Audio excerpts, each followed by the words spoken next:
Alright, let's see how well it's going to work. Before carting the boat around. It's got some caster wheels under there, as you can see. Caster wheels. Caster wheels. So right on there, don't have to worry about any sort of axles and what. Let's put them right on there. Okay, it's strapped right on there very easily using adjustable rubber straps. It sits there.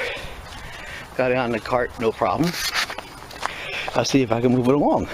I tightened it up one notch with the adjustable rubber straps. Let's see if that works better. I backed it up to my minivan. Have some movers blankets down to save it from scratching. Let's see what we got. It barely squeezes in. That thing's not going to go anywhere, but it makes it. I tied it onto the one of the headrests so it doesn't go anywhere. I put the cart in there and I get the motor. Now this slides right out of the back of the minivan onto the cart, hopefully. Hopefully, I think it will.